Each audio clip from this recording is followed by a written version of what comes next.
பத்துமலை ஆற்றங்கரையில் 20 அடி சக்திவேல் நிறுவப்படுகிறது என்றார் தான்ஸ்ரீ நடராஜா. டத்தோக்கள் உள்ளிட்ட 50 உள்ளூர் பிரபலங்கள் இன்னமும் திவால் நிலையிலேயே இருக்கின்றனர். விஜயின் கடைசி படம் ஜனநாயகன் ஃபர்ஸ்ட் லுக் போஸ்டர் வெளியானது. நிதி ஆலோசக சேவை என்ற பெயரில் மக்களை பெரும் கடனில் சிக்க வைக்கும் கும்பல்கள் என்றார் அசாம்பக்கி.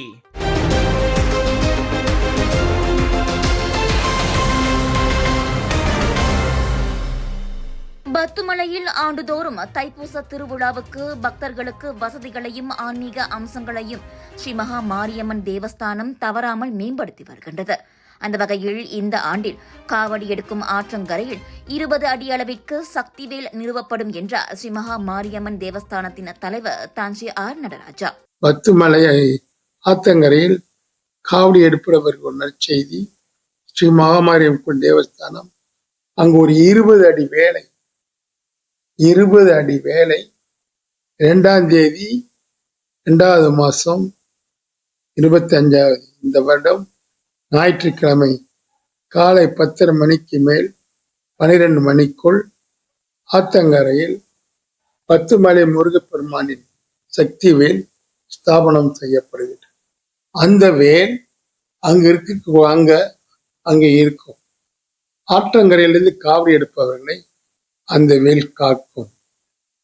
அந்த வேலை வேண்டி சென்று நீங்கள் காவடிகளை சிறப்பாக எடுக்கலாம்.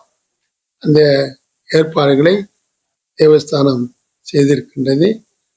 காவடிகள்லாம் எடுத்து முடிந்தவுடன், தைப்பூசம் முடிந்தவுடன் அந்த வேலையை நாங்கள் கழட்டி கொண்டு வந்து ஆலயத்தில் வைத்து விடுவோம். பிறகு ஒவ்வொரு ஆண்டும் தைப்பூசத்துக்கு முன்னாலேயே அந்த வேல் அங்கு ஸ்தாபிக்கப்படும். எதிர்வரும் பிப்ரவரி 2ஆம் நாள் ஞாயிற்றுக்கிழமை காலையில் இந்த சக்தி வேல் ஆற்றங்கரையில் ஸ்தாபிக்கப்படும் என அவர் தெரிவித்தார். அதே வேளையில் நுழைவாயிலிருந்து 140 அடி உயர முருகன் சிலை வரை தரையிலுள்ள கற்களை சீரமைப்பதற்கான பணிகள் நேர்த்தி கடன்களை செலுத்தும் பக்தர்களுக்கான வசதியாக தீவிரமாக நடைபெற்று வருவதாகவும் அவர் கூறினார். பத்துமலையினோட அடிவாரம் முருகன் 140 அடி முருகன் இருக்கின்ற அடிவாரம், துர்கை அம்மன் கோயிலினுடைய அடிவாரம், அதே போல் விநாயகர் கோயில், பக்தர்கள் மெயின் கேட்டிலிருந்து முன் வாசலிலிருந்து வருவதற்குரிய சாலைகள் எல்லாம் மேம்படுத்தப்பட்டு டைமென்ஷன்கள் போடப்பட்டு வருகின்றன. வேலைகள் துரிதமாக நடைபெற்றுக் கொண்டிருக்கின்றன. ஒரு அன்பர் கூட டிக்டாக்கில் வெளியிட்டிருந்தார். முன்னால் இருக்கக்கூடிய இடங்கள் கூட பெரிய குடியும் குளவுமாக இருக்கின்றது. அதை கூட நாங்கள் உடனடியாக பொது மராமத்து இலாக்கா அமைச்சருக்கே நான் கடிதம் எழுதி அவரே நேரடியாக அவருடைய குழுவோடு இந்த நாள் வந்து இப்பொழுது அதற்கான வேலைகள் யாவும் நடந்து கொண்டிருக்கின்றன. வேலைகள் முடியும் தருவாயில் இருக்கின்றன. தைப்பூச திருவிழா முன்னேற்பாடுகள் கடந்த 4 மாதங்களாக தொடர்ந்து நடைபெற்று வருவதையும், சீன புத்தாண்டை முன்னிட்டு தற்போது விரைவாக நடவடிக்கைகள் மேற்கொள்ளப்பட்டு வருவதாகவும் மைமா தலைவரும் தேவஸ்தான அறங்காவலருமான டத்தோ சிவகுமார் சுட்டிக்காட்டினார்.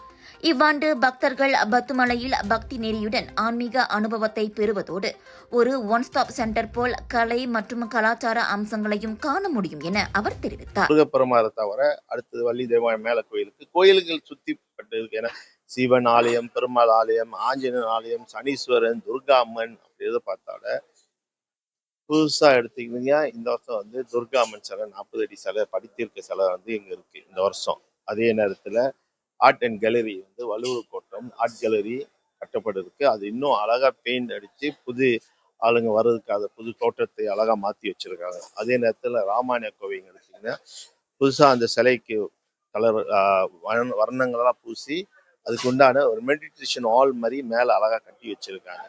இதே இடத்துலதான் இவ்வளவுதான் இந்த பத்தி கேவ்ல வந்தா முருகன் ஒரு சிலையா ஐகானா இருந்தாவோட அதே நேரத்துல ஆர்ட் கேலரி, ராமாயண கேவ், இப்போ புதுசா இந்திய கலாச்சார மையம் இதெல்லாம் திறக்கப்பட்டது. நேற்று மற்றொரு வளர்ச்சி திட்டமாக பத்துமலை திருத்தலத்தில் இயங்கும் மீன் படிக்கட்டுகள் நிர்மாணிக்கப்படுவதற்கான துவக்க விழா சிறப்பு பூஜைகளுடன் மிக சிறப்பாக நடைபெற்றது. இதனிடையே பத்துமலையில் குறைகள் அல்லது புகார்களை கூற விரும்பினால் நிர்வாகத்திடம் நேரடியாக தெரிவிக்க வேண்டும் என தான்சி ஆர் நடராஜா கேட்டுக்கொண்டார்.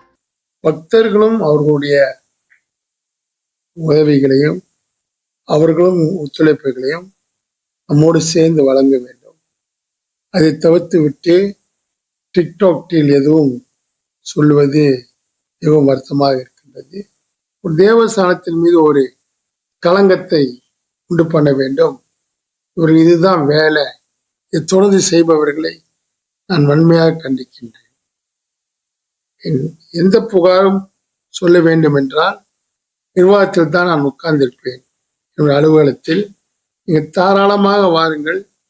உங்களிடம் என்ன புகார் இருக்கின்றதோ அதை என்னிடம் தெரிவிங்கள். நான் நிச்சயமாக அதை நிவர்த்தி செய்வேன். அதை தவிர்த்து விட்டு தேவையற்ற முறையிலே வாட்ஸ்அப் செய்ய முடியும் என்பதற்காக வாட்ஸ்அப் செய்யாதீர்கள் என்பதை கேட்டுக்கொள்கின்றேன். பத்துமலை திருத்தலத்திற்கு களங்கம் ஏற்படும்படி சமூக ஊடகங்களில் தவறான காணொலிகளை பதிவேற்றுவதை தவிர்க்க வேண்டும். ஏற்கப்பட்ட புகார்களுக்கு நிர்வாகம் கண்டிப்பாக தகுந்த நடவடிக்கைகளை மேற்கொள்வது உறுதி என அவர் கூறினார். 1891 ஆண்டு முதல் தைப்பூச திருவிழாவை கொண்டாடும் பத்துமலையில் இவ்வாண்டும் பக்தர்கள் தங்கள் நேர்த்திக் கடன்களை முறையாக செலுத்தி மனநிறைவுடன் திரும்புவர் என்ற நம்பிக்கையை தான்சி ஆர் நடராஜா வெளிப்படுத்தினார். போப்ஸ்காய் சோதனையில் அண்மையில் முறியடிக்கப்பட்ட நிதி ஆலோசக மோசடி கும்பலால் ஏமாற்றப்பட்டவர்களில் பெரும்பாலோரால் தாங்கள் வாங்கிய கடனை திரும்பி செலுத்த முடியாது. தங்களின் சக்திக்கு மேற்பட்டு அவர்கள் கடன் வாங்கியிருப்பதே அதற்கு காரணம் என மலேசிய ஊழல் தடுப்பாணையமான MACC கூறியது. அவர்களில் சிலர் தங்களின் வருமானத்தை விட 3 மடங்கு அதிகமாக கடன் வாங்கியுள்ளனர். இன்னும் சிலர் ஒரே சமயத்தில் பல்வேறு வங்கிகளில் 3-4 கடன்கள் வரை பெற்றுள்ளனர். எனவே இடைப்பட்ட காலத்தில் அக்கடன்களை அவர்கள் திரும்பி செலுத்த சாத்தியமில்லை என MACC தலைவர் தான்ஸ்ரீ அசாம்பாக்கி கூறினார். ஒருவர் 1 மில்லியன் ரிங்கெட் வரை கடன் வைத்துள்ளார். மாதந்தோறும் அவர் 12,000 ரிங்கெட்டை தவணை பணமாக செலுத்த வேண்டியுள்ளது. அது அவரின் மாத சம்பளத்தை விட அதிகமாகும் என அசாம்பாக்கி சுட்டிக்காட்டினார். வங்கி அதிகாரிகளுக்கு லஞ்சம் கொடுத்து CCRIS கடன் மதிப்பீட்டு தகவல்களை மாற்றியமைத்து ஒரே நேரத்தில் பல வங்கிகளில் கடன் விண்ணப்பங்களை அங்கீகரிக்கப்படுவதை அக்கும்பல் உறுதி செய்கிறது. இதனால் கடைசியில் கழுத்தை நெரிக்கும் அளவுக்கு மக்கள் கடனில் சிக்கிக் கொள்கின்றனர் என்றார் அவர்.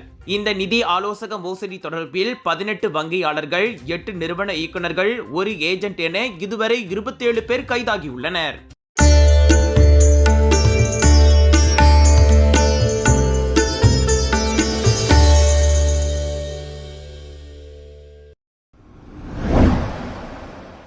பினாங்கில் பரிகத்தான் நேஷனல் கூட்டணியுடன் உரிமை கட்சி கைகோர்க்கும் சாத்தியத்தை அதன் தலைவர் பேராசிரியர் டாக்டர் பி ராமசாமி கோடி காட்டியுள்ளார். பினாங்கில் பரிகத்தானுக்கு சீனர்களின் வாக்குகளை திரட்டுவதில் கிராக்கன் கட்சி தடுமாறுகிறது. சீனர்களின் ஆதரவு கிடைப்பது குதிரை கொம்பாக இருப்பதால் மாநில வாக்காளர்களில் 12 விழுக்காடாக இருக்கும் இந்தியர்களின் பக்கம் பரிகத்தான் குறிப்பாக பாஸ் கட்சி கவனத்தை திருப்புகிறது.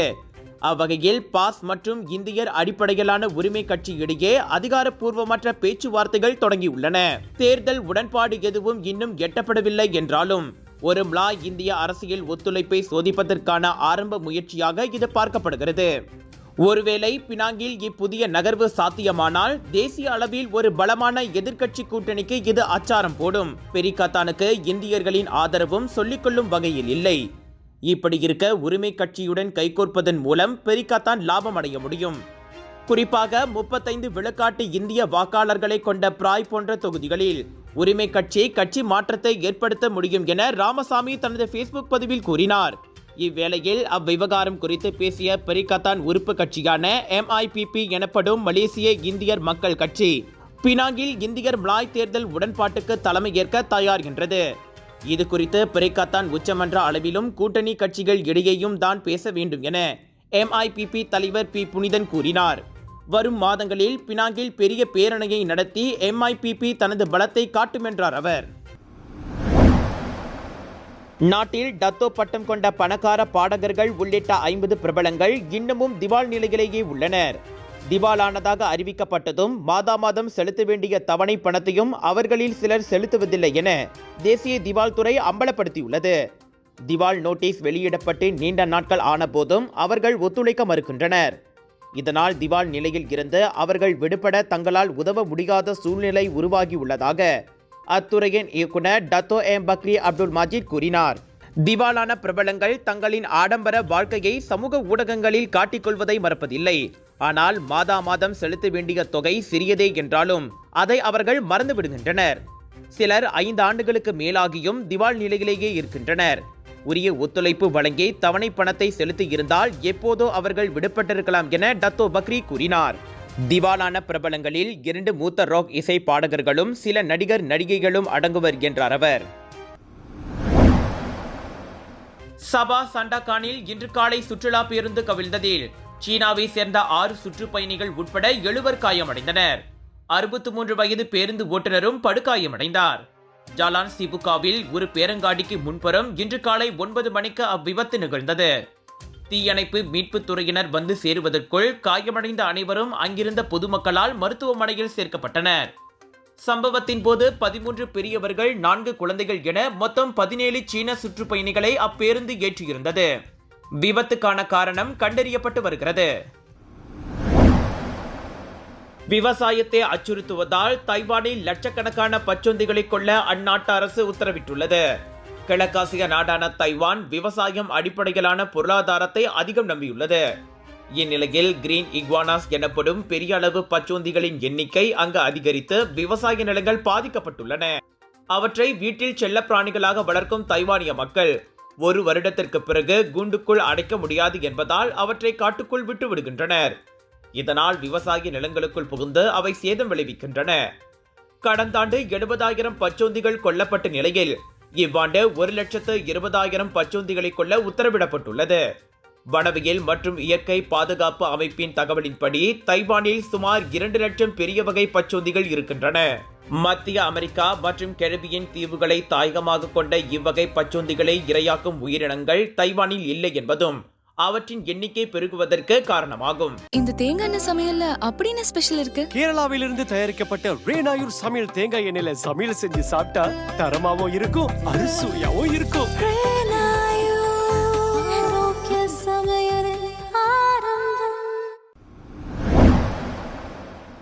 தீவிர அரசியலில் இறங்கியுள்ள நடிகர் விஜயின் கடைசி படத்திற்கு ஜனநாயகன் என பெயரிடப்பட்டுள்ளது.